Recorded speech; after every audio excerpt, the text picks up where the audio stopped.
general thoughts on that card and what fights you want to talk Yeah, about. I thought the fight was the fights were pretty boring, except for the semifinal match because Rachmanov, who was undefeated, and Gary was also undefeated, even though he got a unanimous decision, Gary almost put him out. This is the most vulnerable I've ever seen Rachmanov. And, Gary hung with him. A lot of people thought Rachmanov would just run through him. What was very weird to me was that, and Gary took this fight on short notice. I thought he did a great job. Well, they said his stock rose in loss. Yeah, it did. And that happens a lot. What was funny is when Rachmanov called Bilal Muhammad out for a face-off, and security didn't know he was a champion, and he wouldn't let him through. And Rogan was like, this is the champion. Security let him through. So they let him through. Right. And this was the weirdest face-off I've ever seen in my life. I thought, oh, shit is on. He's calling him out, and he's coming from the fucking audience. Bro, they just looked at each other and shook hands. That's not the way you sell a fight. That was very weird. Yeah. But what do you think about this fight?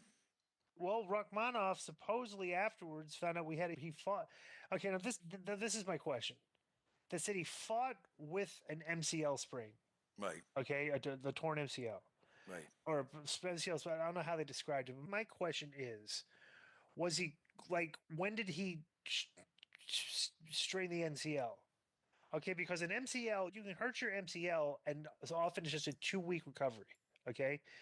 Now, did he hurt the MCL within the 2-week period before this fight? He actually fought with an MCL strain, or during training, did he have an MCL strain and recovered and was fine going in the fight? But then after the fight, said, "Hey, he fought with an MCL strain." That's not been made clear, because there's degrees of MCL strains, and he did not look like he had an MCL strain, but people are saying that he wasn't as aggressive, and that showed that he may have had an MCL strain. Bro, they have so many great painkillers. Like, when they take those football players into the tent and they come out, what do you think they got shot up with? Right. That this is Toreadol or something. Right. Right. Yeah. Right. So, right. So I thought the main event, I couldn't believe this, but this is how Pantoja, how great he thinks he is. Bro, he came out aggressively against this guy who's a knockout artist. Right. That Asakura guy, right? Right. He stung him in the first 2 rounds. I think round 2, or jumped on his back, choked him out. Literally jumped on his back. Right. Like, just like a pounced on him, and once he got his back, he just maneuvered. And this kid had no chance, but the kid didn't look that bad. Right. Look at the fights. But I was surprised that there was no feeling out process. There was zero respect. He came after him from the opening bell. Right. And I was like, you might get caught, dude. Nah, but he was sure of himself. Bro, he's cleaned out that division. He's beaten everybody. The problem is he doesn't want to go up in weight. He says, if anybody wants to fight me, come down to fight me. And there might be some 135ers that might come down to fight him. Yeah, well, he's at 135. Here's the thing. He's at is he 125 or 135? I think he's at 125. No, he's a flyweight. I think that's 135, isn't it? Let me look at the UFC thing here. How much flyweight weight UFC? Flyweight weight limit UFC. The flyweights are 125ers. Yeah, that's right. Yeah. Well, the one thing about these guys is they throw so fast. You're like, look, it's like these fights can end at any time because they're so quick. It's like these vicious, hooks are coming out of nowhere. So, and if they connect you, what will it do to the guy? But there's a couple names here: Sean O'Malley, Nurmagomedov. No, not 125. No, 135. That right? could Yeah, come no, down Sean to O'Malley. fight Yeah, him. exactly. He's cleared out. Sean O'Malley can't get down to 125. There's no way. Okay. Now he can go up to 135 and fight Sean O'Malley, but that's Nurmagomedov. Yeah, Umar. He's fighting this weekend. Right, Umar. Peter Yan. Not this weekend. He's fighting the next Figueiredo, who I believe beat him before. Yeah, but that's not these guys. No. The rematch. Well, the other interesting UFC thing is that Ilya wants to go up and fight at what do you call it, lightweight now? Topuria. Yeah, he wants to go to 155. He said who's he going to fight? Yeah, he's got nobody. Look who's waiting. He already beat Sean O'Malley. And he beat what's his name, Volkov. Yeah. They've got bro. That division is stacked and packed. Max Holloway, Dustin Poirier, Justin Gaethje, Charles Oliveira. You know that we do. We're gonna play some NBA. And we welcome you to a special night of regular season hoops. This one counts as part of the NBA Cup. We'll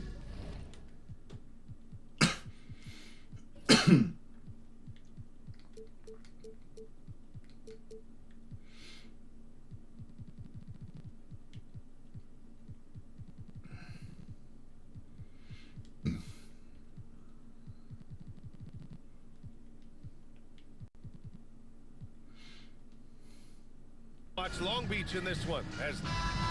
Let's see the stat sheet here for Shai Gilgeous-Alexander. And he's a little less of a go-to guy for their offense now, at least compared to earlier on in the season. You can see his usage percentage is slumping over the last 5 games. Hopefully he can be more involved tonight. And now the Long Beach starters. Chet Holmgren out there with Jaren Jackson. Then it's Shai Gilgeous-Alexander. Then it's Jalen Williams. And it's Edwards in at the 2. And for Cincinnati, we've got Green. Sarr out there with Filipowski. Then it's Henderson. And it's Tyson in at the 3, the small forward. Clock at 4. A nice shot by Filipowski. And we've got All-Star Weekend fast approaching. I'm sure all the players are looking forward to it. Oh, absolutely. I mean, if you're competing that weekend, it's an honor and a lot of fun. And for the guys that aren't, it's a few welcome days of rest and relaxation. Now here's Gilgeous-Alexander. Turned in an outstanding game against Memphis. It's Edwards on the wing. Inside, here's Holmgren. Count it. 1 for 1 to start the game. A beautiful finish through contact. That's the dog in Holmgren. Henderson, the pass to Sarr.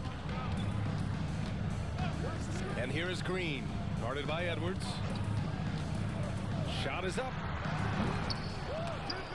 And it's Green missing. Thin margin of error right there. You have to work for a better shot. Jackson outside. Oh, fuck. Off target with the 3. Just enough of a shot contest to bother him. Let's go now to the sideline and catch up with Allie LaForce. Well, I had a chance to talk with the head coach of the Lions. I asked him directly about facing Anthony Edwards, and coach said he's just so dynamic, right? Oh, what the Our fuck? hope is that we can control the pace, make this our kind of game, and he'll be a little less explosive. So the plan is to stifle Edwards by not letting him play at his tempo. Back to you. Okay, thank you, Allie. And the call is going to be, yes, on a legal screen. One of the trickier plays to judge, but it would be hard to argue against the call. Yeah, and that's maybe something that should be called more. We see a lot of moving screens in today's NBA. Ivy's checked in for Sarr. Pass to Williams. Here's the 3. Oh, The wow. offensive rebound. The Let's basket go. counts and 1. He'll go to the line, a chance at a 3-point play. And this is what coach wants to see from Holmgren. Outworking the defense to get a second chance look. Holland, he's checked in for Cincinnati. And here's Henderson, coming in off a 14-point game last time out. Launches a 3. No way. And the rebound goes to Long Beach. Holmgren's got 4 rebounds in the game. Just 1 for 5. Not the start they were looking for. Obviously, there's still plenty of time to get on track. Nigga. For Cincinnati, they've gone 1 of 5 to start things off. Henderson. And it's flushed down. A nice jam. Yeah, he's just explosive. I mean, Scoot gets off the ground in a hurry and puts some emphasis on it, too. And how about our AT&T 5G slam cam? Couldn't have captured that play any better. Gilgeous-Alexander passes to Holmgren. Nigga. Here's Filipowski. He's covered by Holmgren. Pass to Ivy. And that one is stopped. Fucking A. Oh, rocketing off the floor. Ivy using all of his athletic ability on the jam. Edwards finds Williams. Over to the left wing. Outside Gilgeous-Alexander. Here's Holmgren. The Come rebound on by now. Filipowski. Well, I know he can finish at the rim, but the defense did just enough to force the miss. What the Oh, fuck? got that bucket in no time at all. And this is Green's role, an active scorer who doesn't lack confidence firing from the mid-range. Here's Gilgeous-Alexander. That's good. His first made shot in 3 attempts. Just taking it right to the rim, and no one was there to greet him.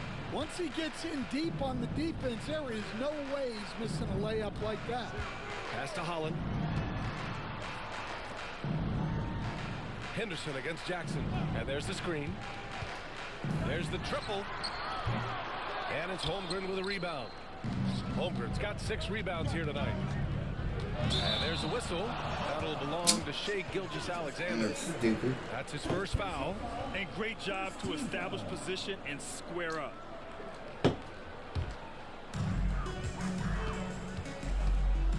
Gilgeous-Alexander against Henderson. 14 feet away. And he can't get that one. Yeah, not at his most efficient this quarter. He's got to work on finding high percentage shots. Gilgeous-Alexander passes to Jackson. Back to Gilgeous-Alexander. Over Henderson. And a big bounce off the rim, but it sinks right in. And this game is tied up now.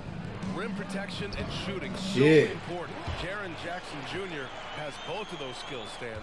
Yeah, and look, Brian, it's rare to find guys who can do both of those things. Shot blocker at the rim and stretch the defense at the other end. Guys like that are hard to come by. He's been a defensive player of the year. Maybe we'll see him in the three-point contest one day. Oh, fuck. I'm told we've got Shams Charania on the line with a developing story. Shams, what's the scoop? Thank you, B.A. The news right now is about the Toronto Raptors in this trade with the Memphis Grizzlies. They wanted Rudy Gobert at any cost, and they managed to make it happen. From what I'm told, this was a very defensive-minded acquisition for them. Obviously, Gobert will get them points, but it's his ability to deflect shots that has them really, really excited. All right, Shams, thank you. Much appreciated. Pass to Ivy from the arc. And the rebound goes to Long Beach. Holmgren's got his 7th rebound here tonight. They're playing with a lot of energy tonight. We can see that in their dominance on the glass. And he is stronger than he looks, trust me. I mean, Williams has the bulk to win those tough battles inside. Timeout called, the Lions.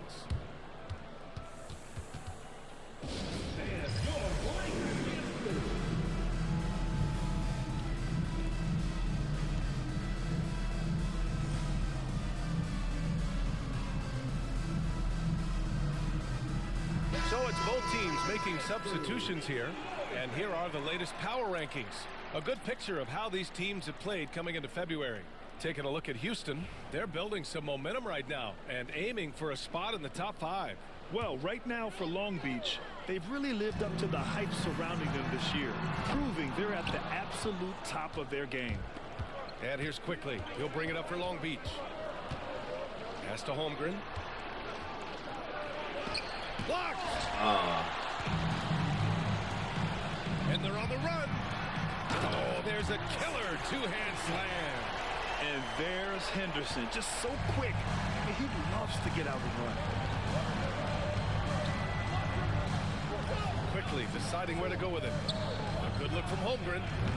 Gets hauled in by Cincinnati. Tell me you still can't make That's that. what he wants back, just wide open, but not able to connect that time. Here's McClure. And he's going to the line for 2. The official saw contact while he was going up. It's going to go on Chet Holmgren. Cincinnati shooting their first shots of the night from the charity stripe. Green's checked in for Henderson.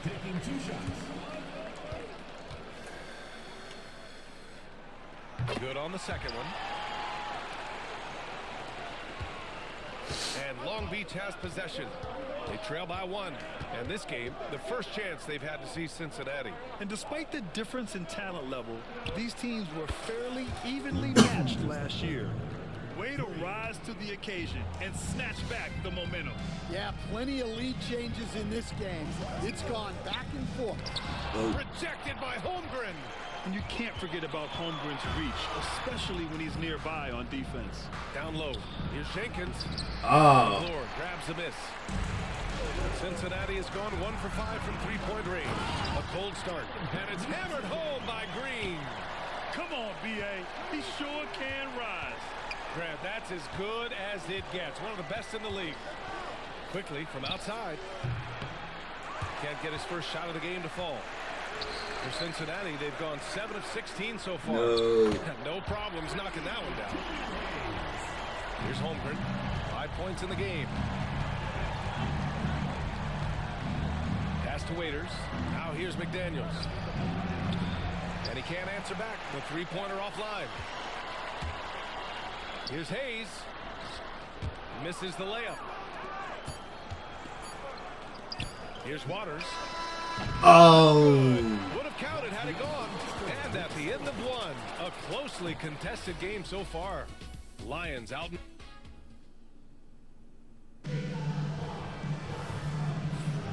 And it's been a pretty even game here after one quarter of play. And for the Lions guys, what jumps out to you stat-wise? Oh, what I love was that first quarter was all about leaking out and capitalizing in transition. Yeah, they gave the other team no time to breathe. Every time they got the ball, they were off to the races. And you see how effective this aggressive mindset can be. So the Long Beach 5 right now. Edwards out there with Shai Gilgeous-Alexander. Then it's Jackson. Then it's Jalen Williams. And it's Jenkins in at the 4 spot. And Cincinnati making a change here. Miller's checked in. Long Beach is shooting an unimpressive 30% in this game so far. Pass to Williams. Outside for Gilgeous-Alexander. Shai with a step and slam dunk by Gilgeous-Alexander. Defenders just clearing out, and Gilgeous-Alexander came in with a purpose.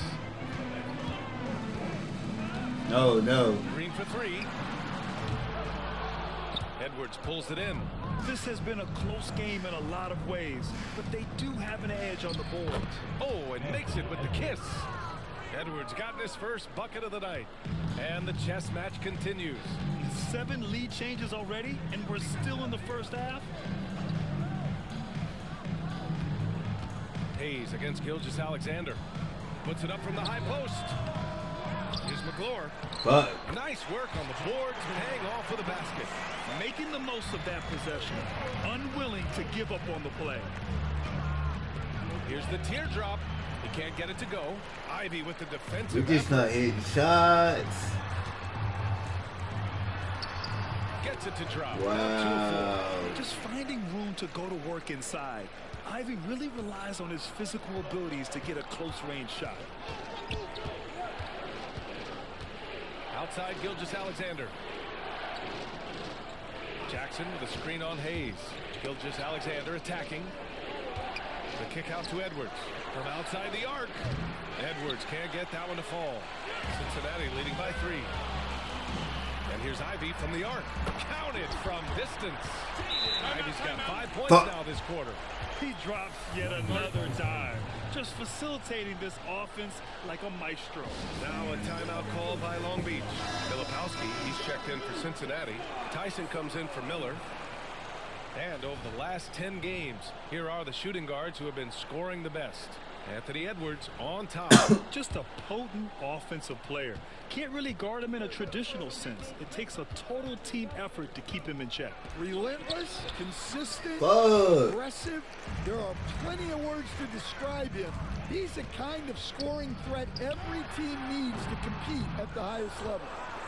Well, he's more than comfortable in the mid-range, but you can't make them all. Pass to Jenkins. Oh, a great 1-2 punch. Beautiful pass and a nasty jam. And plays like that one can make the difference in a close game. And it definitely got the bench on their feet, too. And guys, you cannot allow that in a close game. You have to make it Oh work. my goodness. Knocks down the triple.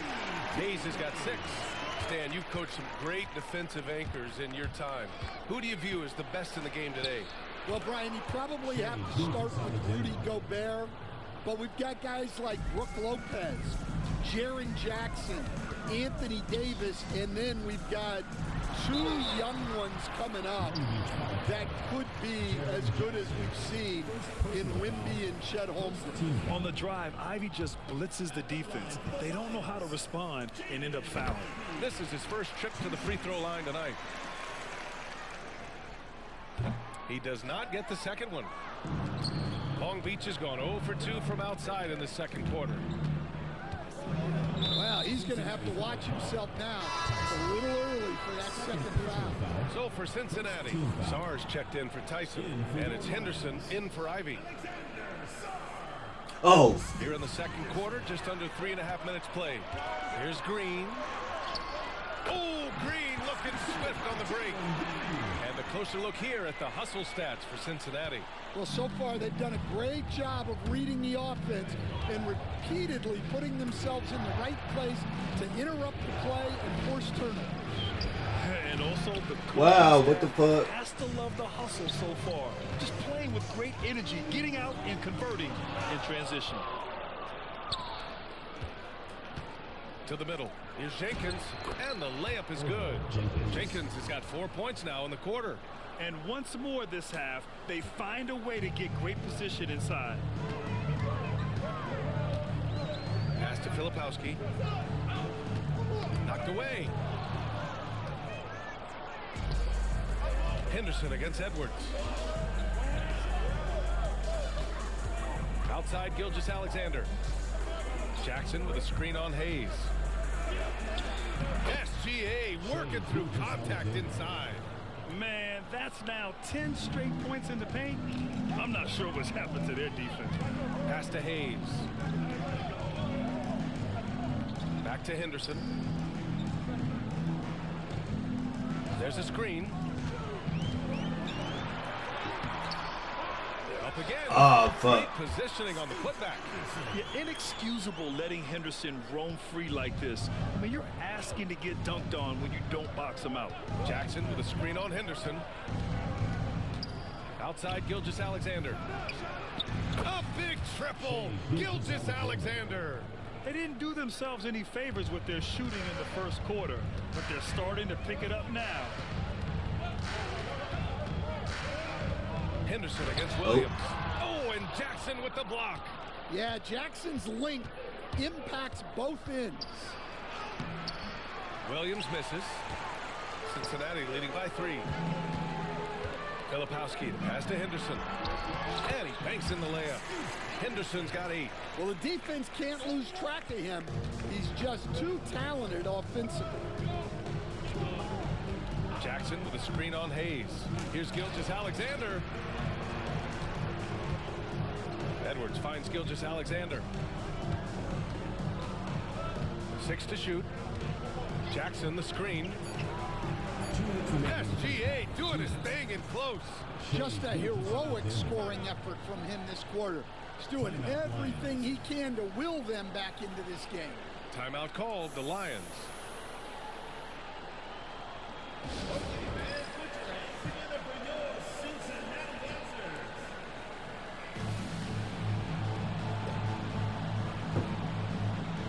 So for Cincinnati, Moore comes in for Green, and Ivy subbed in for Hayes. There's a minute 59 left in the second quarter. Henderson scanning the floor. Ivy outside. Goes up at the elbow. And the shot falls short that time. Those are precisely the looks this team is trying to create. Yeah, quality offense will serve you well in the long run. You can't settle for bad shots. McDaniels, a screen on Henderson. The 3 from Quickly. It's hauled in by Cincinnati. And this is exactly who you want taking that shot. He just missed it. Here's Moore, guarded by Edwards. Edwards pulls it in. And so it's Edwards who brings up the ball for Long Beach. It's a 3-point game. That ties it up. Let's go. Quickly's got himself on the board with a 3 there. Well, for someone who is mostly an off guard, Edwards puts up great assist numbers. Pass to Moore. There's a screen to the inside. And he goes up strong with a one-handed jam. Impressive one-hand slam right there, B.A. Man, as long as he's confident about it, I'm good with it. Maybe use two hands next time. He knows where he is. Kicks it to Quickly. McDaniels, a screen on Henderson. And that one's good. Quickly. Quickly's got his second bucket of the night. Terrific design and execution, leading to an opportunity right at the rim. And a foul called on the way up. So he'll take two from the free throw line. You have to love how Scoot Henderson plays beyond his size. I mean, using the quickness and agility to get the better of bigger players. I mean, that's impressive for a young guy to be doing.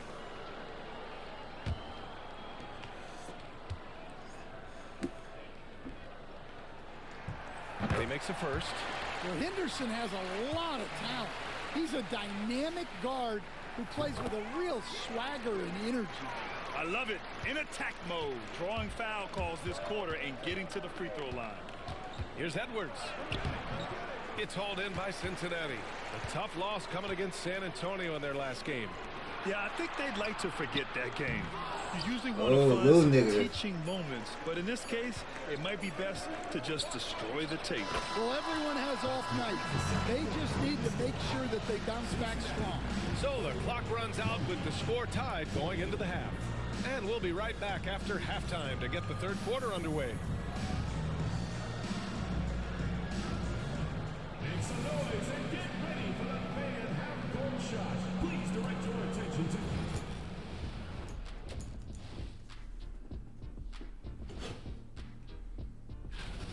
The bench has stepped up to where I could see a couple of those guys closing out this game. Yeah, we'll see how the second half goes, but they may have earned that right, given the way they came in and changed things. And now it's time to bring up the players of the month in the NBA. For the East, Ja Morant. Well, Ja Morant has certainly been one of the most exciting guys to watch. The athleticism, are you kidding me? Never passes up an opportunity for a big play. But also... And that's a wrap on halftime. Thanks for watching as we send you back to BA to call the second half.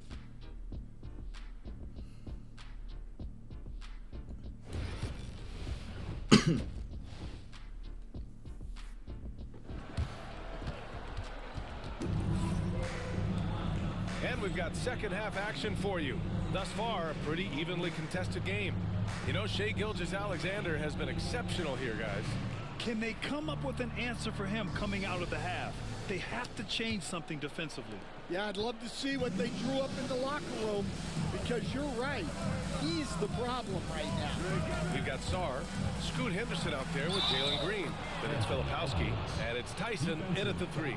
Looks like we're starting to see a pattern here. Not afraid to get in the paint and get wet. Well, Grant, as you always say, in the playoffs, you need a player who can score in isolation. That's true, B.A. And in a 7-game series, defense is to disrupt your set offense. If your stars can go mano-a-mano and create something out of nothing, that's often the best you can get. So the Long Beach Five right now. They've got Jalen Williams. Holmgren is out there with Jaren Jackson. Then there's Anthony Edwards. And it's Gilgeous-Alexander in at the one spot. Oh. Another shot. Holmgren. No luck. They battled on the glass, but they couldn't knock it down.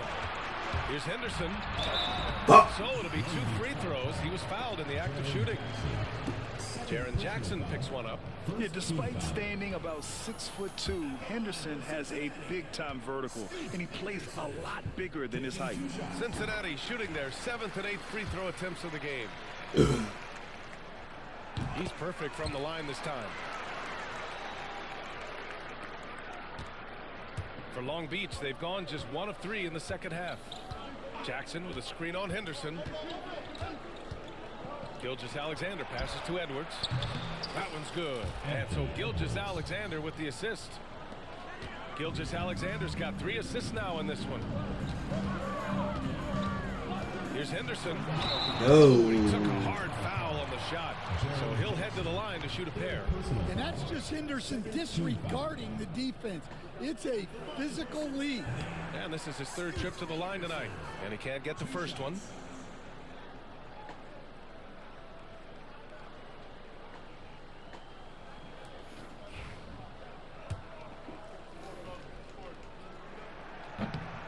And he sinks the second. And here in the second half of play, we're just over a minute in. Here's Edwards. And it's Tyson with a rebound. Yeah, not his best night in terms of shot selection. Lucky for him, his teammates have picked up the slack. I love it. What concentration. Green taking the contact well and converting with confidence. And Gilgeous-Alexander, here we go. Going through contact. Gilgeous-Alexander gets it to fall. All game long, he's been getting to his spots, and the defense has yet to adjust. And this is his first trip to the line tonight. Just a little over 90 seconds gone in the third quarter. Out to the right wing. From deep, Sarr. And it's Holmgren with a rebound. Holmgren's got 11 rebounds in the game. Here's Gilgeous-Alexander. It's hauled in by Cincinnati. Henderson's got his fourth rebound in this one. Filipowski, pass to Henderson. Here's Filipowski. Shoots over Holmgren. No good off the glass. And the shooter had very little space on that attempt. There's no air space there whatsoever. That's as close as you can get without foul. We've seen that more than once today. An effortless basket inside. Timeout called, the Lions. And as the coaches draw up their strategies, the players staying hydrated with some Gatorade. That's key to keeping them at their best all the way up to the buzzer. It really is. And every one of those players knows it. They're all making sure to stay hydrated. It's impossible to play your A game if you're not getting enough to drink, especially towards the end of games when the physical toll of a long contest really starts to add up. Give yourself a round of applause. Just under 2.5 minutes into this third quarter now. Pass to Sarr. The three. And the rebound goes to Long Beach. Gilgeous-Alexander's got 4 rebounds now. This is not how they wanted to start the second half. Just oh my goodness. So Cincinnati has got nothing to fall from outside in this third quarter. The whistle blows. It's going to be on Anthony Edwards. That's his first foul. And there's just one foul now away from the penalty. Here's Green. An outstanding defense from Holmgren. I like watching him use his length. No way. Shot's good by Sarr. Yeah, showing off that ability to stretch the floor. Seems like everyone is a threat at the arc these days. Gilgeous-Alexander passes to Holmgren. Good on the bucket. Holmgren's got 9. And their offensive game plan is clear. Get it inside and go to work. Henderson against Gilgeous-Alexander. Outside, Green. Oh, shit. Hits the target from 18 feet. Green's got 4 points now in the quarter.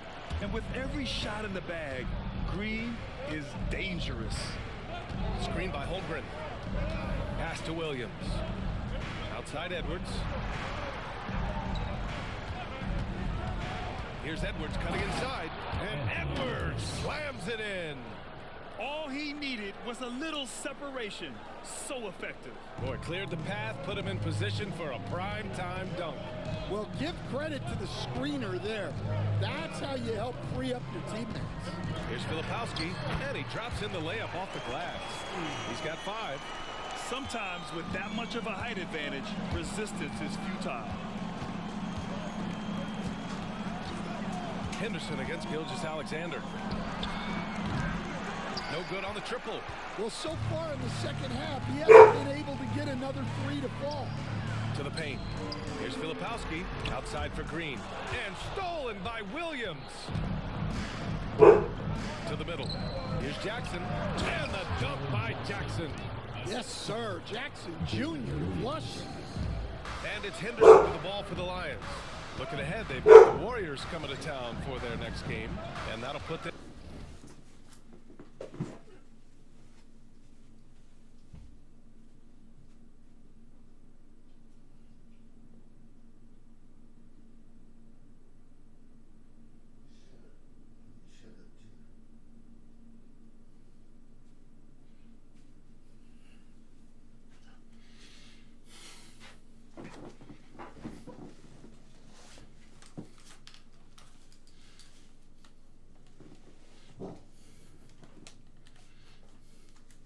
Halfway through a 3-game homestand. The 3 is up. And it's Holmgren with a rebound. Long Beach leading by 5. Gilgeous-Alexander with the ball. Give him 20. Oh, bitch. Green with the ball. He's picked up by Edwards. Ooh, Green with a vicious dunk. And I'll tell you what, I mean, he is a creative, explosive finisher at the rim. Green loves putting on a show. On the AT&T 5G Slam Cam, good looks by our terrific camera crew. And that one's good. Gilgeous-Alexander. Great touch there. It's just so tough to defend a floater like that. Cincinnati calls timeout. Stan, you're the son of a coach. Your dad was a great coach at the collegiate level. What was the best advice you ever received from him? Well, Brian, the one that has always stuck with me is he told me in my first season, if you think you've got all the answers, it's only because you don't know all the questions. And I think that's true in everything, not just basketball. Both teams will make substitutions.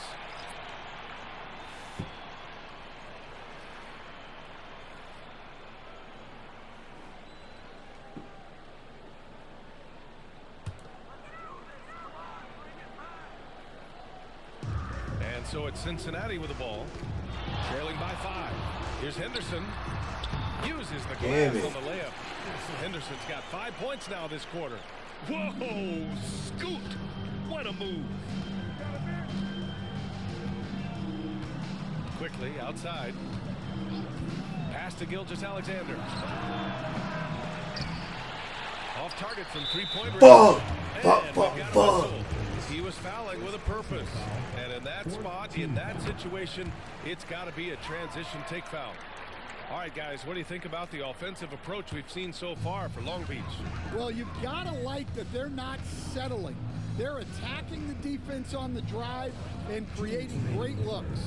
Yeah, another thing they did well was feed the ball into the paint. They really utilized their size there tonight. Pass to Tyson. 5 on the clock for the tie. He's off on that one. Long Beach has gone 1 of 4 here in the third from range. McDaniels passes to Jackson. Henderson against Quickly. Jackson with a screen on Henderson. Back to Jackson. It's hauled in by Cincinnati. That's going up against a defense that knows your tendencies. Holland for 3. Oh, wow. Holland's got 5 points. These teams just keep trading the lead. Yeah, you wonder what it's going to take for someone to pull away. Now a timeout call by Long Beach.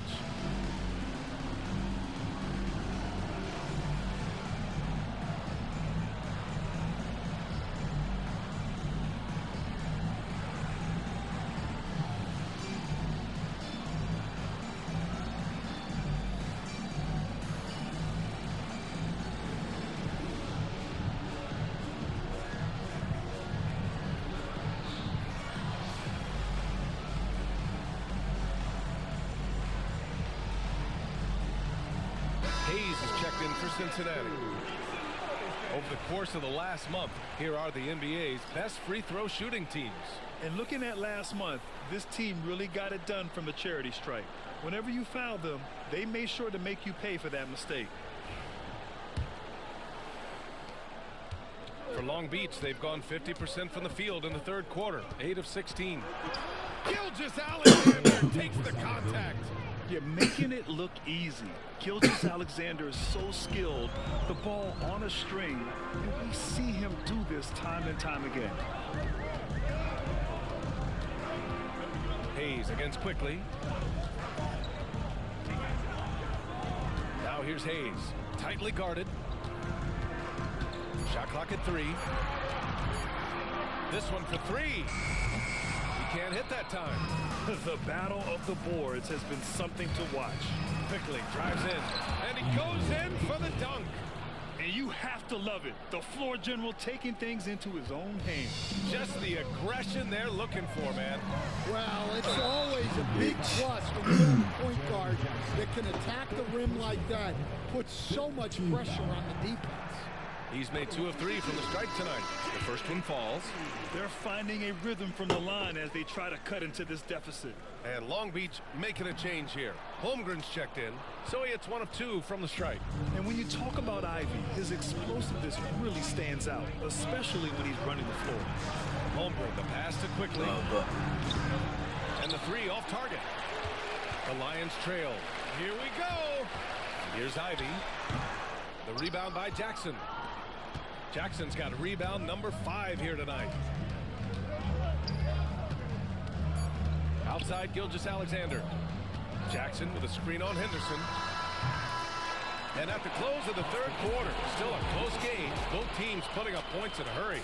Long Beach on top, leading by just 2. And right after this, we'll bring you the start of the final quarter right here on 2K Sports.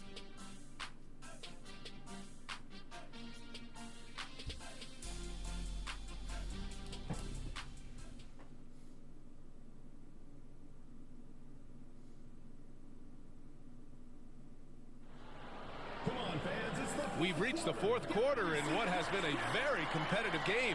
Should be an exciting finish.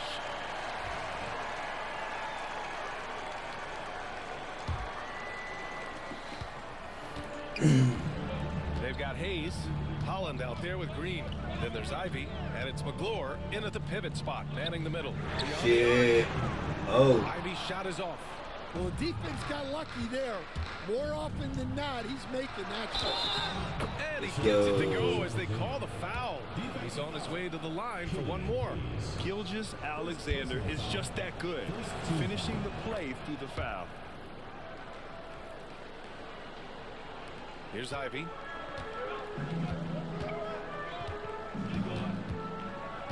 Pass to McGlure. Gilgeous-Alexander with a steal. McDaniels finds Williams. Shoots over Holland. Now Edwards. Back to Holmgren. Big Ted throwing it down. Yeah, the defense making it way too easy for Holmgren. Gotta push him farther out than this. Now Ivy. There's the 3. Drops in the 3. Rock solid screen right there.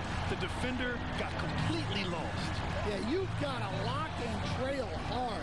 You can't allow him a clean look for that. Here's Holmgren. Down low. Holmgren drops it in. They're finding ways to get the ball into the paint. 5 consecutive buckets. Pass to McGlure. Holmgren with the block. Yeah, just an excellent shot blocker. Holmgren is so good at using his length and timing to erase shot attempts. Oh, nice one-handed jam there, B.A. Hey, little exclamation point.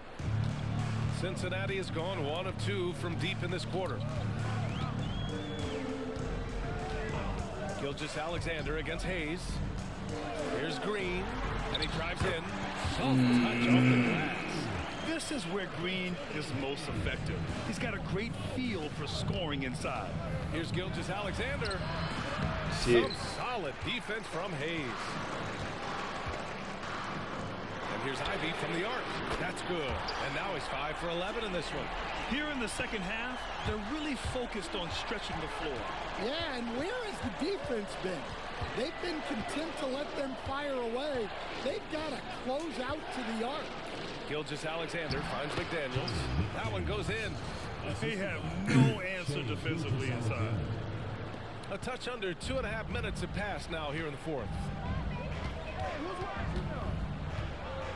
Ivy against Edwards. Outside, Green. Green to the rack. An easy 2 on the layup. Green's got 4 points this quarter. And right now, Green's got the hot hand, and it would be wise to keep going to him. Takes a step back. Holmgren with a screen on Hayes. Gilgeous-Alexander passes to Holmgren. Oh. Second shot opportunity. Let's Plenty go. of contact on that shot. Officials call the foul, and he'll take 2 free throws now. Yeah, you never want to let shots at the rim go uncontested. That free throw good from Gilgeous-Alexander. The skills of SGA, they're so unique. His ball handling, shooting, length. Not a lot of guys like Shea in the league. Tyson, he's checked in for Cincinnati. We expect nothing less. He's generally been very good at the line. Here's Ivy. Oh, power down with both hands. And with the talent and the competitiveness that Ivy has, we're going to see a lot of nights like this in his NBA career. It's just a matter of how many. Holmgren with a screen on Ivy. Oh. Picked it out of midair. The teardrop and the layup is good. Now just a 1-point Long Beach lead.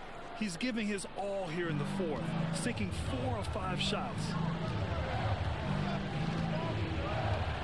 Outside Gilgeous-Alexander. Pass to Williams. And Williams punches it home. Yeah, the guard instincts of Gilgeous-Alexander. I mean, fantastic work dishing the rock to uncover teammates. They set the pick to the inside. Ooh, and they immediately answer back with a dunk on the other end. Back to the basics, unleashing the one-hand flush. Boy, he makes the basics look pretty outstanding, though, huh? That's true. Well, we're seeing a different version of him in this half, taking a more direct approach. He didn't have a single free throw in the first half. And they've been so much more aggressive drawing the whistle here in the second half. Jackson, he's checked in for McDaniels. And it's Green with the ball for Cincinnati.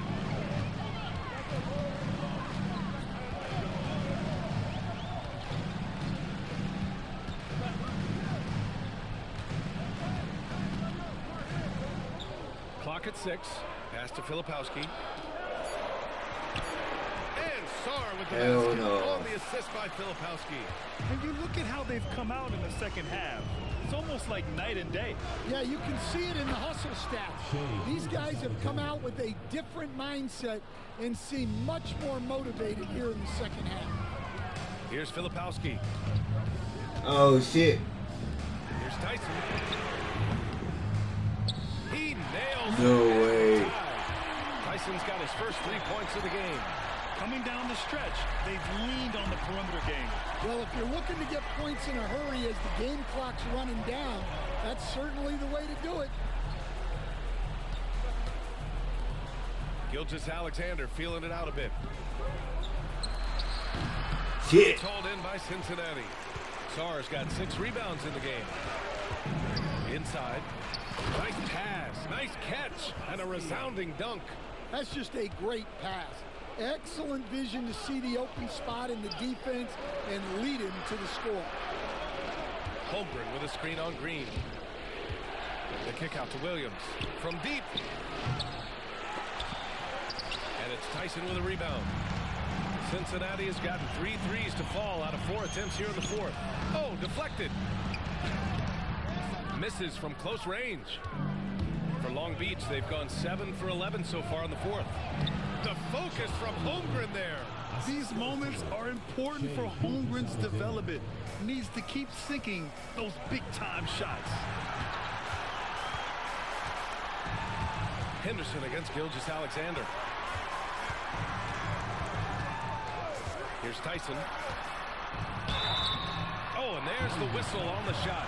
So 2 free throws for him coming up. Oh, he found out. And he'll sit the rest of this one out. With the depth they have at that spot, they're more equipped than most teams to handle that kind of loss. He hits the first one, and that gives him a lead. McDaniels is checked in for Long Beach. And he hits both free throws here, and it's a 2-point ball game.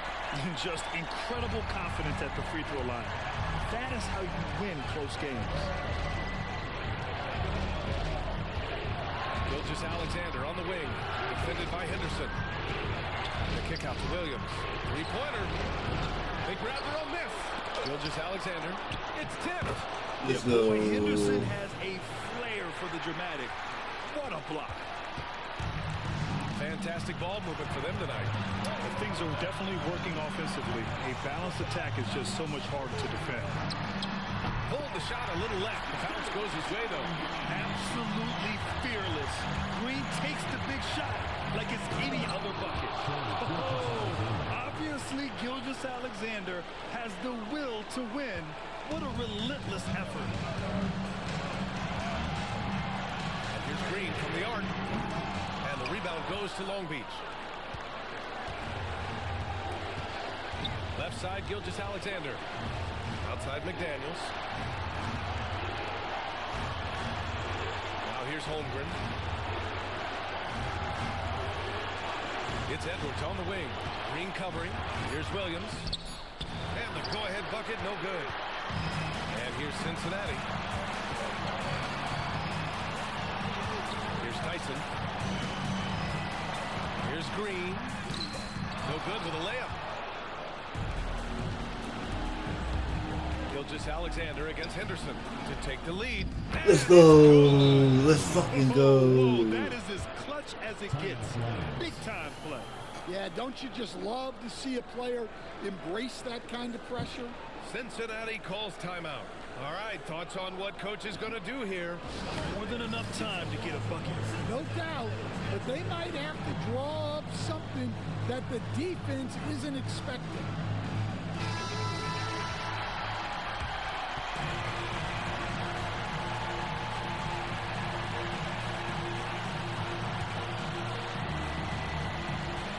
"17 seconds left in the fourth quarter of this one. Gilgeous-Alexander against Henderson.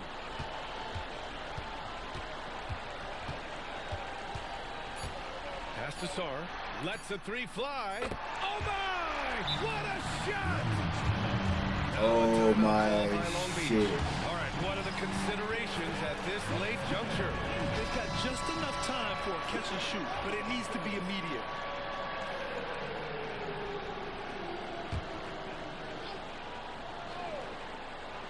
Here's Gilgeous-Alexander. No. No. That was an incredible night of hoops. A tremendous finish. Oh, I'm so pissed off.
the champ is there's a lot of fights from there. Yeah.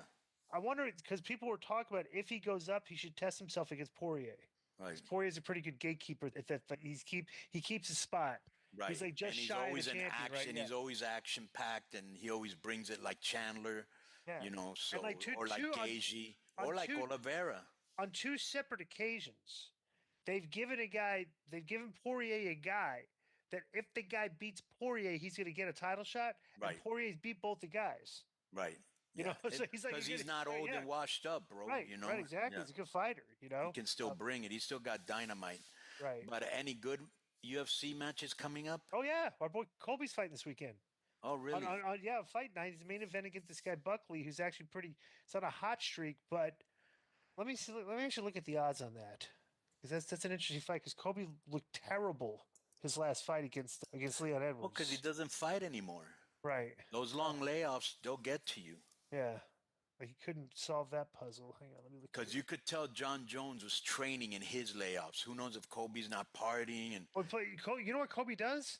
Do you know What? this? Plays a lot of poker. Does he? And let me tell you the In worst Vegas? thing in Florida. They have the card rooms in Tampa and stuff, everything, right? Or in Miami. But let me tell you the worst thing is, bro, poker is like, that's not a good hobby for a fighter. Yeah, because you stay up late. And you're sitting down, Right. there's just no action, just no physical. You're not you're burning it. sedentary. You're just right. You're just like rest. You're just sitting there. You know, your heart races at points because you get nervous, but you're not exercising. It's very weird, you know. So let me look here at the odds for this UFC Fight Night. Should be very. A lot of people are picking Buckley to win. Well, let me see what the odds are. Okay, so wow. Okay, I'm shocked at this. I told you. This guy's a 250 favorite over Colby. I told you. Yeah, he hasn't lost like in 2 years. They're not giving Colby a chance. Because they probably know Colby's partying and playing poker and maybe not taking it seriously. Very interesting. We spend a lot of time on Is it Mar-Lago all the time? He didn't look good against Leon Edwards, bro. Yeah. I don't know. We'll see what happens here, but I would think Colby's worth of, because if he could just do what he's done previously against like Masvidal, and he looked good against Usman in a couple fights. I don't know, man. That seems to me like either they know something that I don't. The thing is, I don't know if Covington was hurt because he didn't try his first takedown until like the 3rd round, you know? +2. And I was like, okay. Is there something wrong with him? People don't really talk about this much, but when he got sucker punched in the streets by Masvidal, I suppose he got concussed and got his tooth chipped. I'm wondering if that might have happened. Remember, Masvidal's a street fighter. Right. I wonder if that fucked him up pretty good. Yeah. You know, well, I'll say this. Yeah. Colby's a friend of the show, okay? Mm-hmm. I may or may not have smoked with him, but if this is my prediction, because he usually uses his boxing to set up his kicks, and he wasn't doing that. If he fights Buckley like he fought Leon Edwards, Buckley's going to win, and I don't really know much about him. Right. Well, we're going to find out this weekend, so. Right. All right, so let's get to the NFL. Who's getting down to the nitty gritty here. Okay, so last week, a couple interesting games. None more interesting than the Kansas City game. So the Lions beat the Packers on Thursday night. That was an important game. Very, very good game. Yeah. So and Josh Jacobs went off, and they can score 3 touchdowns. But Goff just at home. This guy can't. He completes like 75-80% of his passes at home. Yep. It's ridiculous. My Falcons got the shit kicked out of them in the 4th quarter against the Vikings. They actually played them pretty close and had a couple turnovers, but the offense looked good. Sam Darnold, what a story, right? He threw like 5 touchdowns or something. Yeah. I mean, he was on fire, bro. He does not look anything like he did before, and it just shows maybe he came in too young. He's matured. He's been in a couple of years, and he went to a system that fit him better than the Jets. Right. Another interesting game was the Seahawks took control of that division by beating the Cardinals. Right. For the second time in over a 3-week period, which is surprising because Arizona was actually looking pretty good before that. And in the game of the week, that was unbelievable. Bro, I have Josh Allen on my fantasy football team. He broke the record for fantasy points from a quarterback in one game. And he had 3 touchdown passes and 3 touchdown runs. They did the tush push with him this week. Yep. The guy Cook who has been vulturing all of Allen's 1 yard touchdown runs because he's been scoring all the touchdown runs. He was literally pushing him in the ass and shoving him into the end zone. Yeah. I'll tell you what, Nakua went off. He had, I'm reading right here, he's a stud. 12 catches for 162 yards. And I'll tell you this, with under 2 minutes left to play, if Stafford doesn't hit Nakua with that touchdown pass, the Bills win. Yeah, Stafford passed for 320 yards. Yeah, total offensive explosion, which was kind of ironic that they followed that up this on the Thursday night game this week with a game with no touchdowns. Right. 12-6. So San Francisco's in trouble. That was weird. How weird was that? They went from 44 points in a very rainy game, right, where no touchdowns. And this was like a defensive battle. No team was good on third down. Right. Listen to this. The Rams converted just 4 of their 15 third down opportunities, and the 49ers converted just 3 of 12 times on third down. But I will tell you one thing. How crazy was Kobe Turner? Yeah. Bro, it was a very unusual game. Bro, this is, okay, so he's from Wake Forest. I thought last year he was my pick for Defensive Rookie of the Year, but he had 2 sacks, 5 total pressures, and both of his sacks and 3 of his pressures came on third down. Right. I mean, what was just defense? Yeah, when you single-handedly end 5 of your opponent's 11 drives, right. That's saying a lot. So this is interesting. So this week, we're in week 15. We're not going to talk about Kansas City and the Chargers? Kansas City just wins close games every week, and that's what they did again. But how lucky were they here? The thing hit the field goal post and clunked in. Well, it's just like they got lucky a couple weeks ago. 2 at the missed field goal. Yeah, I think 3 games they've won by a field goal at the end of regulation, and this is their 9th. This is like their 9th division crown, which is like a record. Yeah. Incredible. Yep. So this week we always like to look for teams above 500 that are playing each other, and this is fascinating because this week there's 3 of them. Actually, there's 4. There's 4 of them this week. So let's start with the most important one. Well, this is the most important one, but let's just start in order, okay? We got the Bills and Lions. So the Bills are going back on the road in a dome. This is an important game for both teams because if Kansas City loses and the Bills win, they'll be 1 game back, but they're not really they're just 1 game back, but they'll have the tiebreaker because they beat Kansas City, okay? The Lions kind of need to win because they got a couple teams breathing down their necks here with Philadelphia and Minnesota, both with 2 losses, all right? So there's no easy games for the Lions. You guys aren't even out of the playoff hunt, right? No, of course not. Yeah. We're the Buccaneers have to play at the Chargers. That's another one of the games of teams above 500. Buccaneers got a lot of injuries on defense, which could be interesting, but the Chargers have a lot of injuries on offense. McConkey's hurt. He missed a game last week and might be playing hurt this week.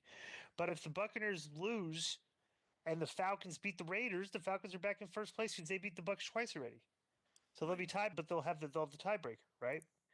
So that's interesting. But the game of the week is going to be the slugfest, which I'm predicting, between the Steelers and the Eagles. That's going to be great.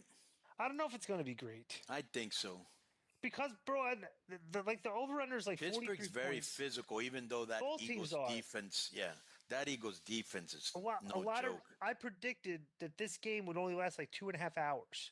Right. Okay, because the Eagles are going to want to run the ball, and the Steelers are going to want to run the ball, which means the clock is just going to run. And if just to grind it out like old Big Ten football throwback style game where each team, I think this will be a good game and not a blowout. Right. The 2 coaches are kind of very egotistical meatheads too. They want to try and assert their dominance. We're going to run the ball. So that's what I'm thinking is going to happen in this game. And the Sunday night, another good Sunday night affair: the Packers and the Seahawks. Yep. The Packers are 9-4, Seahawks 8-5. So this could be interesting because the Rams won. So the Rams are 8-6.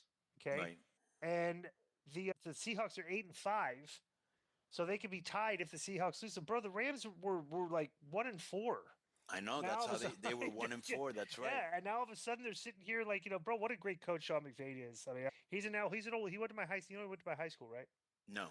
Yeah, Marist High School, Sean McVay. He had photographic memory and was a straight A student, I believe. Yeah, but those are the big games. And the Monday night's going to be interesting because if the Eagles or the Lions lose, Minnesota can tie for the conference lead. Right. Okay, so that'd be good. And if Tampa loses, the Falcons are going to be very hungry against the Raiders too. They can take control of that division again, even after throwing. Kirk Cousins hasn't thrown a touchdown pass in 4 straight games. I know. But and this is why I love the Falcons this week. All right, dude, listen to these teams the Falcons have played this year. Okay, and they're 6-7, 1 game under 500. Steelers, the first 3 games they played this year, they went 1-2. Could have very easily been 0-3. Steelers, Eagles, and Chiefs. Right. Okay, 3 of the top 5 teams in the league. So then they played the Saints, the Buccaneers, Panthers. The Buccaneers are above 500. Play the Seahawks are above 500. The Buccaneers above 500. So they've only played 4 games all year against teams that are out of the playoffs right now. Okay, the Saints twice, Panthers once, and the Cowboys. Every other team they played is a playoff team right now. Broncos, Chargers, Vikings. So now, kind of interesting, now the Falcons have this 4-game stretch coming up at the end of the year where they've got the Raiders, the Giants, the Panthers, and the Commanders. And the Commanders. That's a doable. It absolutely is. But the Bucks too. They can't. The Falcons have to win 3 of the next 4 for sure and finish 9-8. Okay. Right. Tampa. Okay, they're 7-6 now. We need them to lose to the Chargers this week. Okay, but okay, let's say they go. Everything holds true to form. Okay, and they lose to the Chargers. Okay, then they got to play the Cowboys, Panthers, and Saints. Right. All right. So the Buccaneers. So if the Falcons win and the Chargers and the Buccaneers lose this week, either one of these 3 things has to happen. The Falcons have to beat Washington in a game that they'll be underdog in, or the Buccaneers have to lose to one of these 3 teams: the Chargers, Cowboys, or Saints. So I don't. And plus, if the Saints do cards out for the rest of the year, that's like. But the Panthers are playing pretty good. Yes, sir. It's time.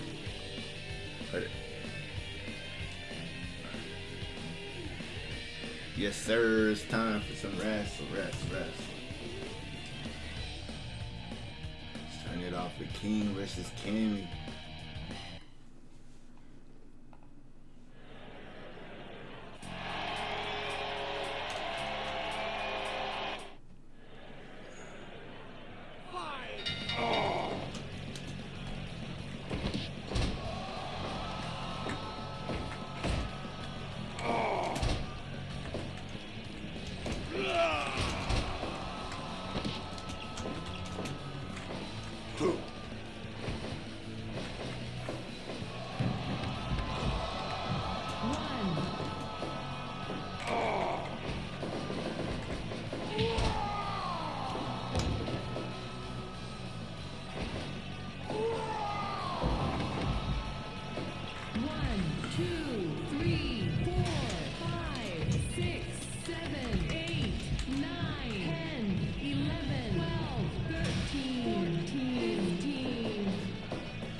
her in the armbar.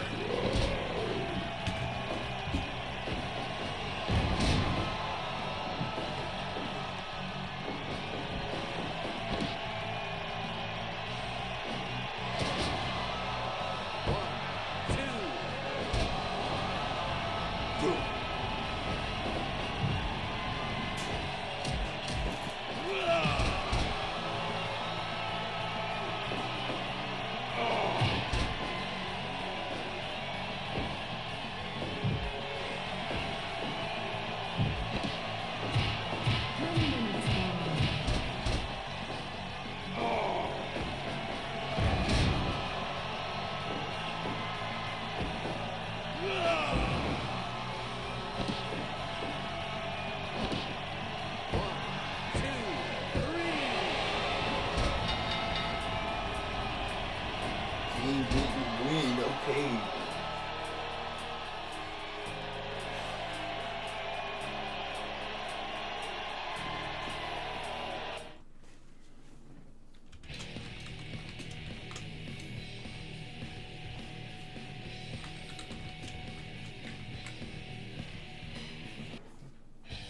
Next was this match.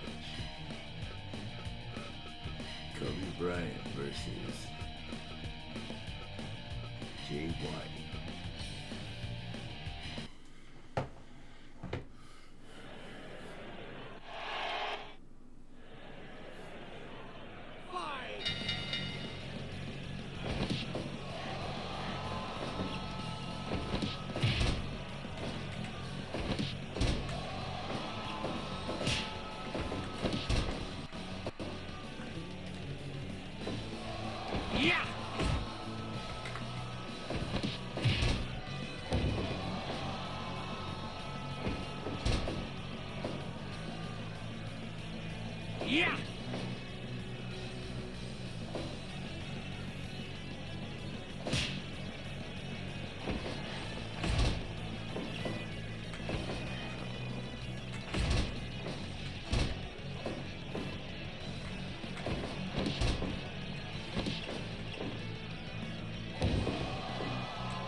Yeah! 5 minutes gone. 1, 2.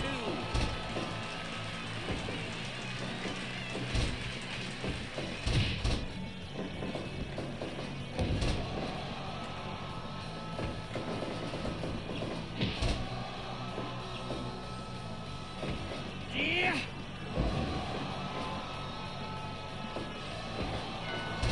Yeah!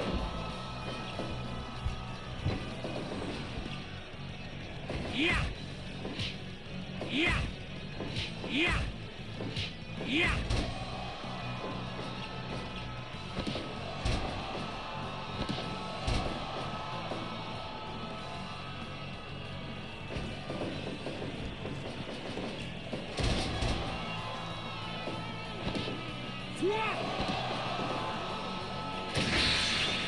Oh, Jay White just KO'd Kobe.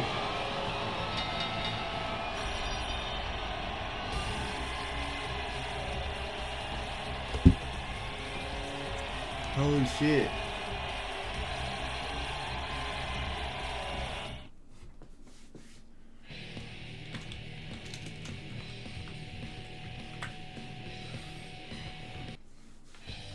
Game Boys match next.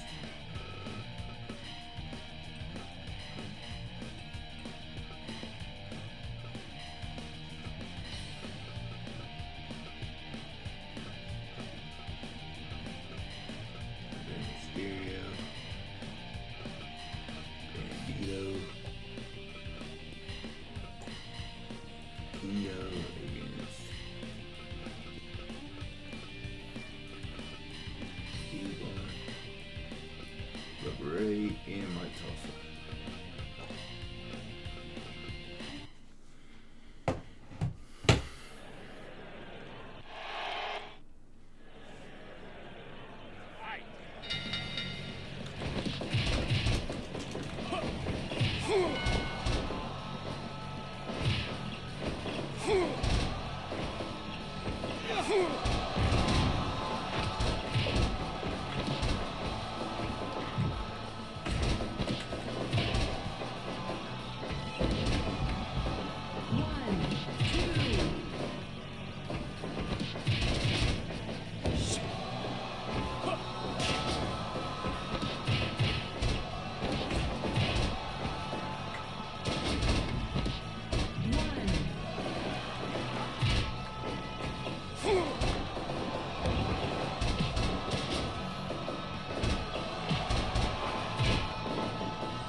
T-Bone got taken out. Oh shit.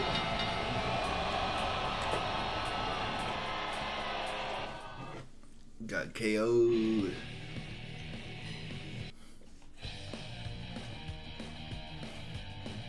Kind of moving through this car.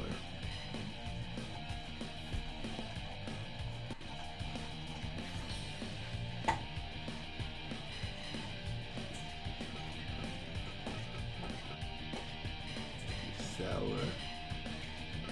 High booster.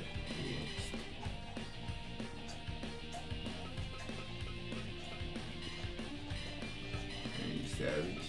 Hulk Hogan.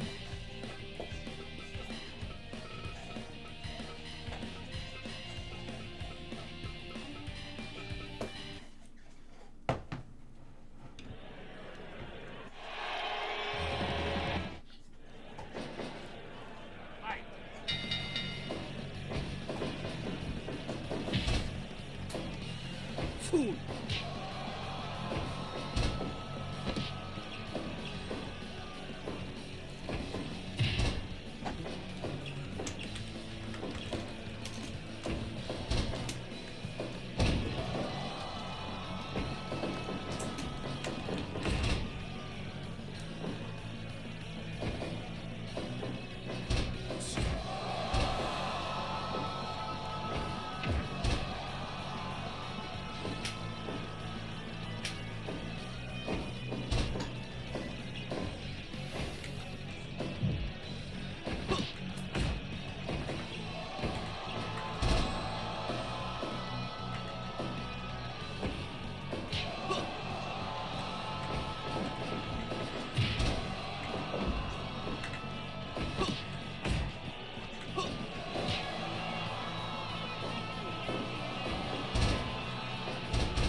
the suplexes on suplex.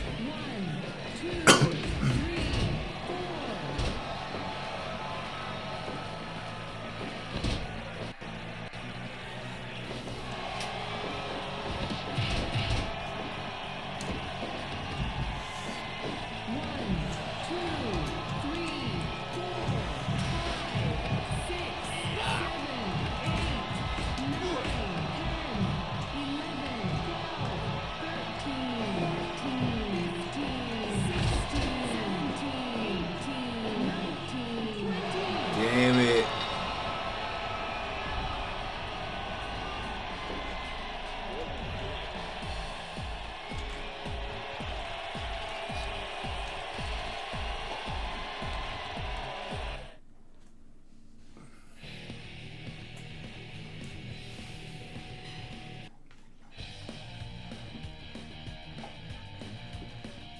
Next tag team match, we got Drew McIntyre, Braun Breaker against. It's a tough one. Low Glacier and Armor King.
Oh, what a moonsault.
King and Mo Glacier once the longest reigning tag team champions in Federation history.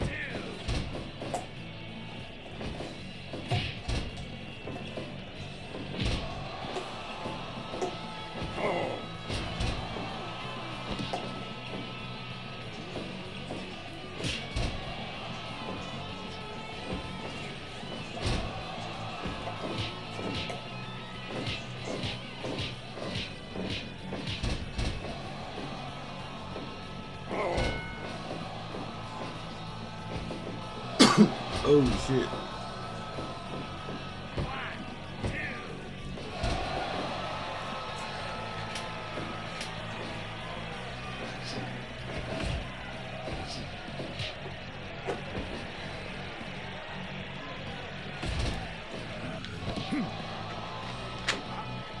Standing recline.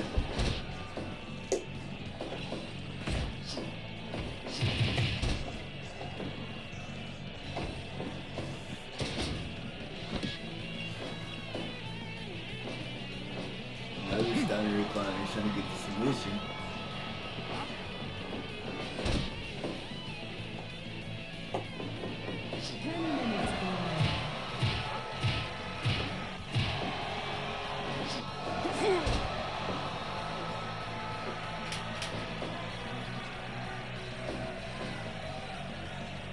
Oh shit.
Damn. Braun Breaker and Drew McIntyre can't catch a break.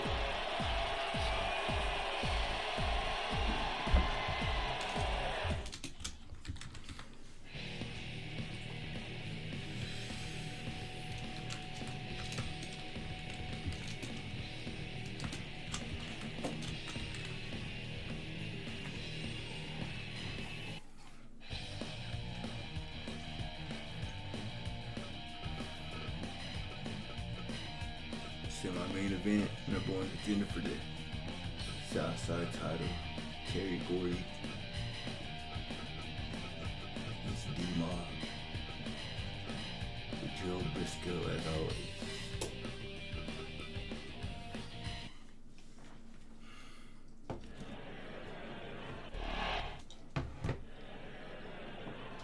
Fight!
he's trying to end this for.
I might take this nigga out.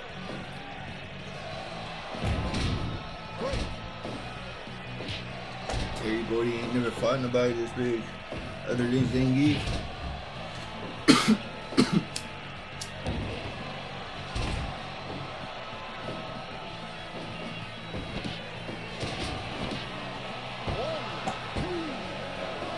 Oh, 2.9.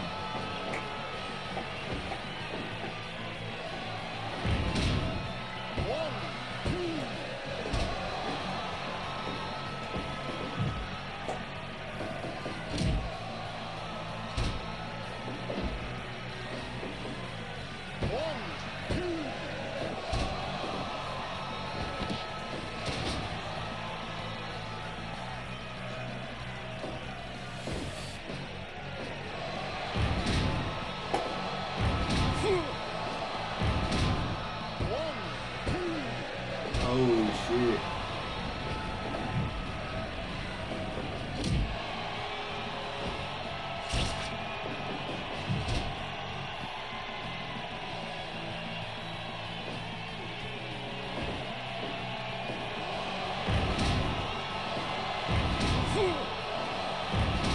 Oh, that one might be it. Oh no.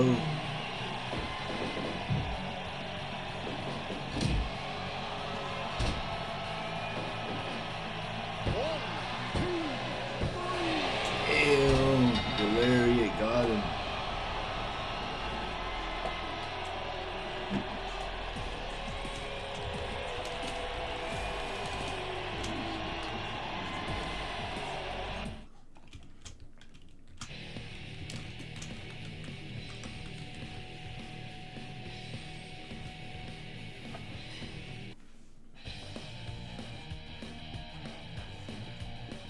Main event time.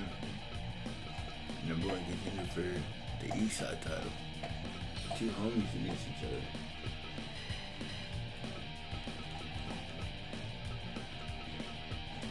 Brad against Seth Rollins.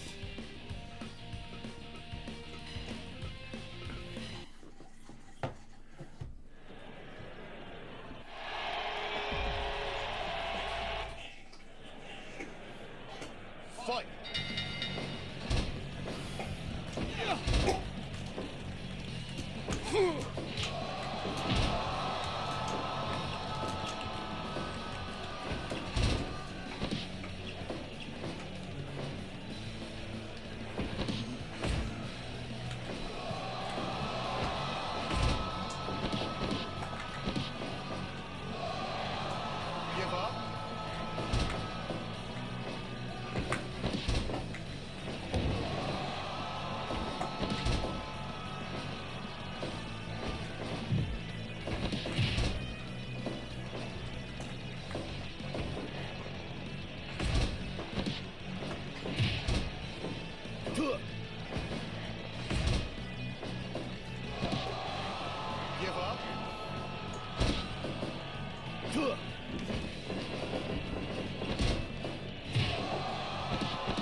up.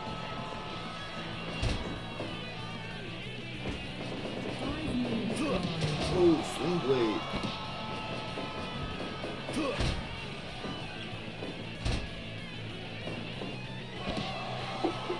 Give up.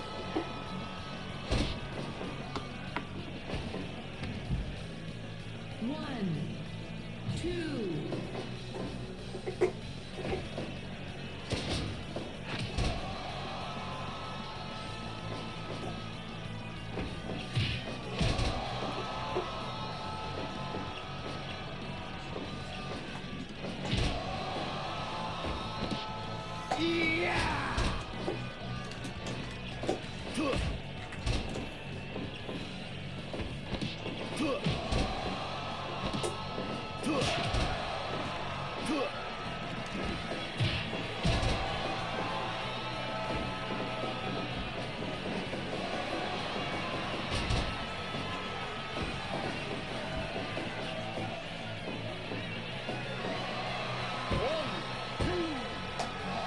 Oh, 2.9.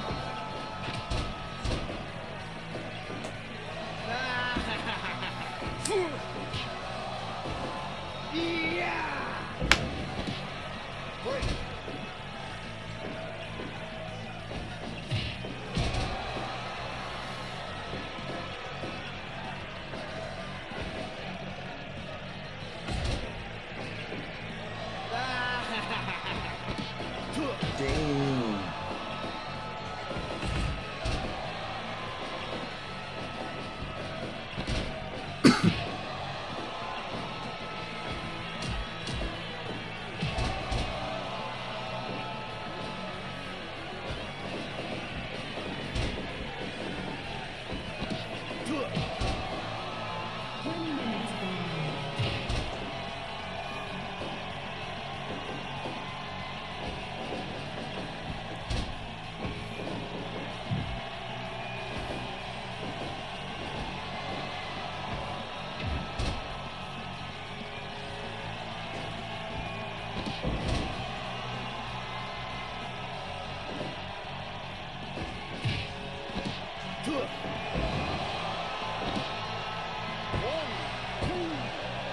Oh my god.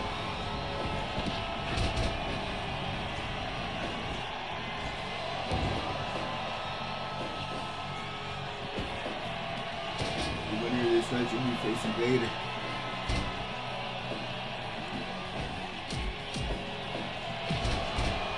You know what? Right after this match, we're going to do some teams, so it's a roster switch-up too.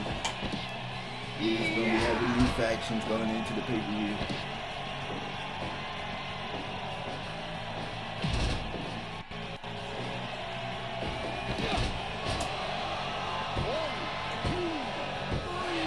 Oh, Brad gets the win.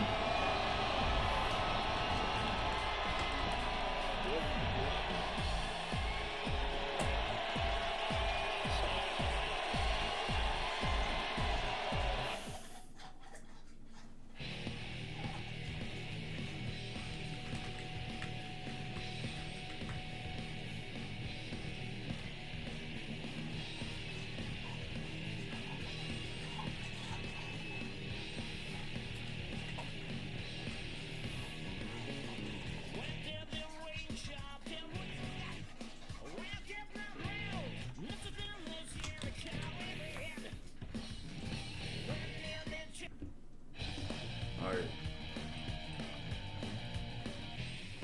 So what we're gonna do is each team is gonna lose a member and gain a member.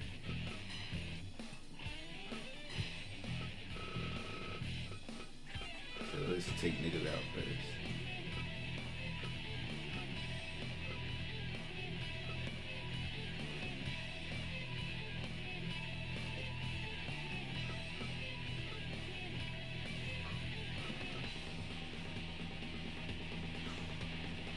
Take it out.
break out on his own.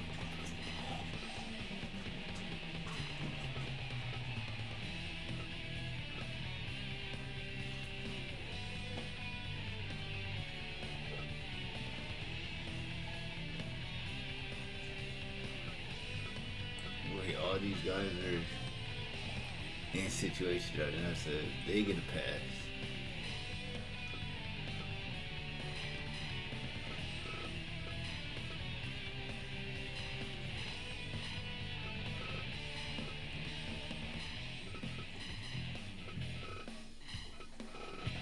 Alright.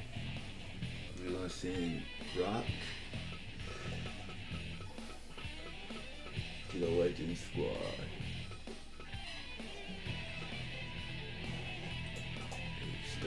Stars will get. Oh shit, I need it. I should have been keeping up with that.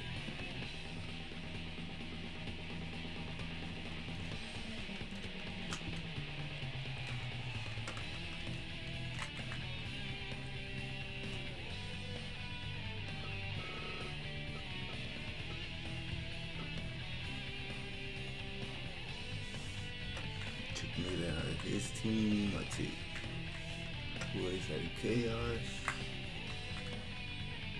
Took Vader out of Bullet Club. And Sims out of Mega Powers.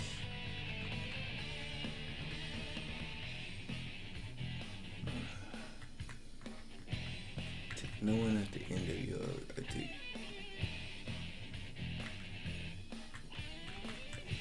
Brad out of his squad.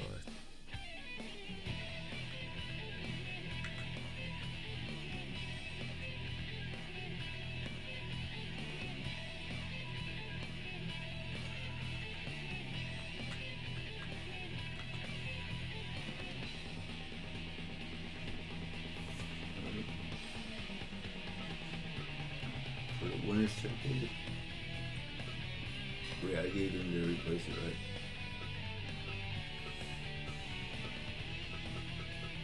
No, I didn't.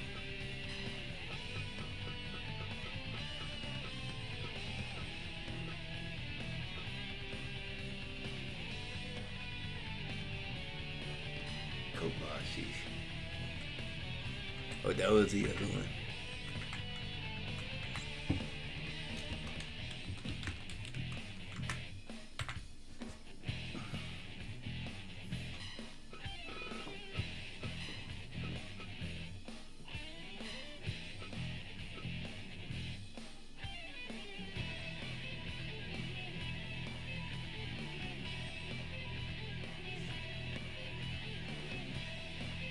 Send Chuck Norris to the AK Army.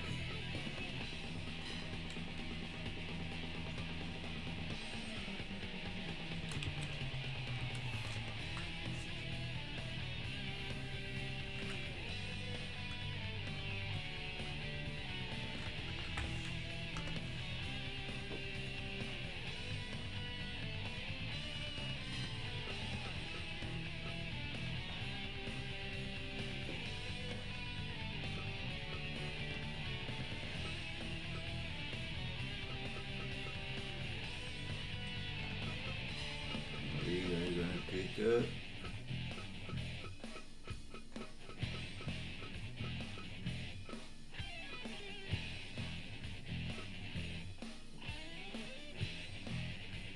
I'm gonna pick up H7 here. Somebody for Chaos.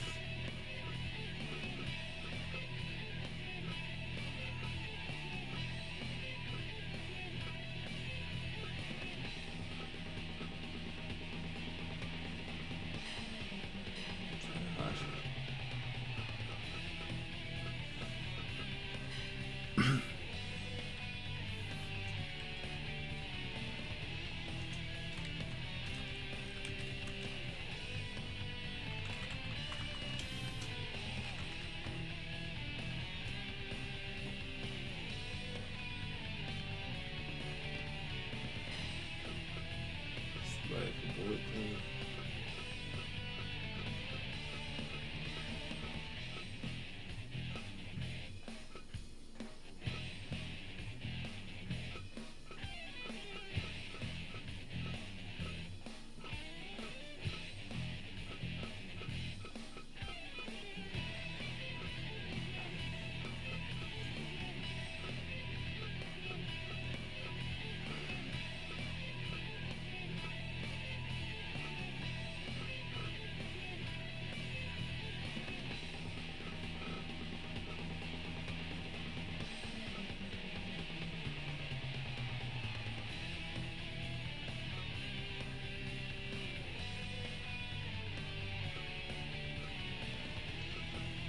Hooper, Cammy, and Boyd Club.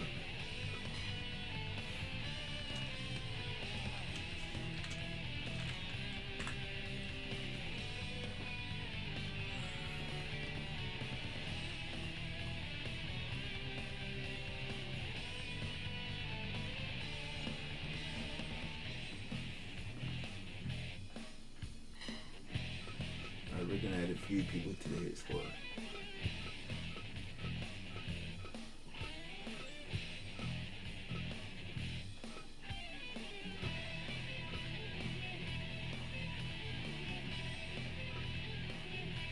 Braun Breaker.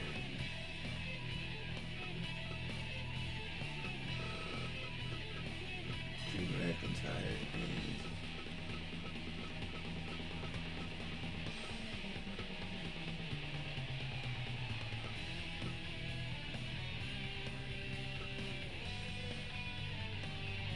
Denmark. Now, does anybody here fit RED?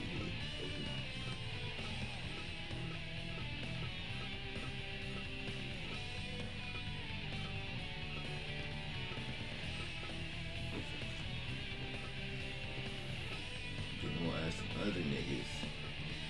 Zangief and Red Ranger in there.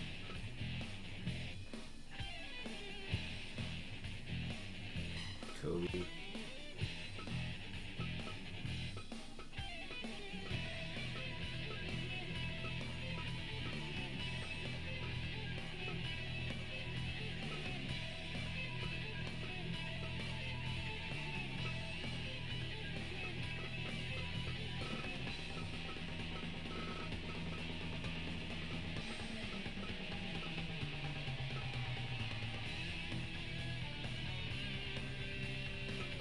And Brad.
Ooh, Mega Powers ain't get nobody.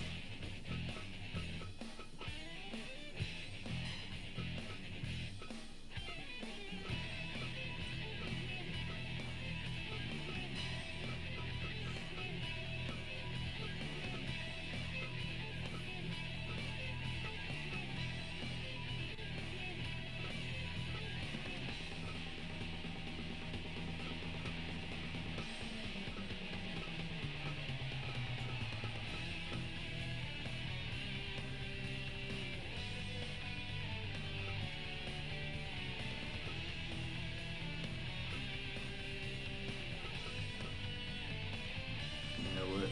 We're gonna disband them and put. Let's see.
Whole new setup now.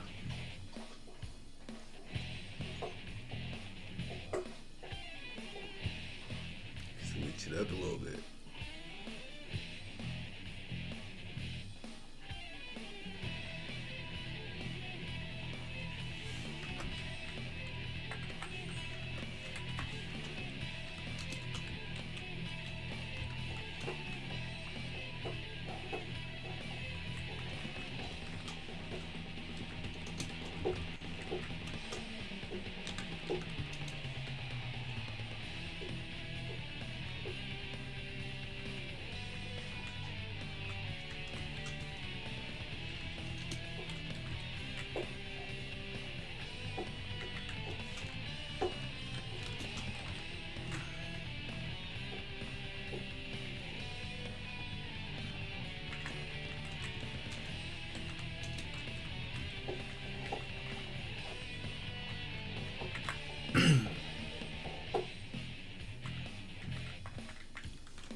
Bryce Young got benched and came back. Yeah. They They're not gave that Eagles bad. a tough game. 3 games in a row. Yeah. Who does Miami have left to play? Okay, that's another one because they're in it. Because now let's say Tampa Bay beats the Chargers. Right. Okay, now the Chargers will only be a game and a half ahead of Miami. But Right. Miami has got, okay, let me look at this here. Miami plays this week. They play at Houston, and Houston's been kind of underwhelming this year.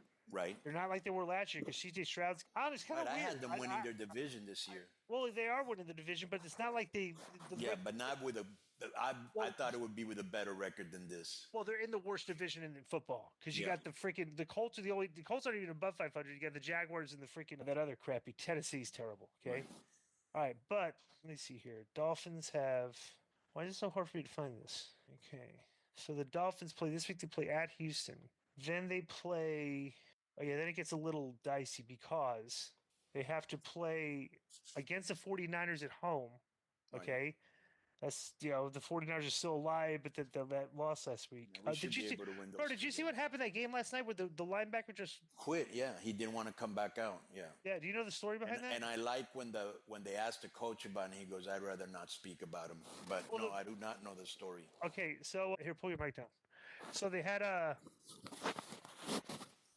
So the linebacker that's been out since the linebacker got hurt last year in the Super Bowl. He's your best linebacker, right? He's been out all year. So Campbell's been playing. He's been the starter all year because this guy's been out, but this guy came back.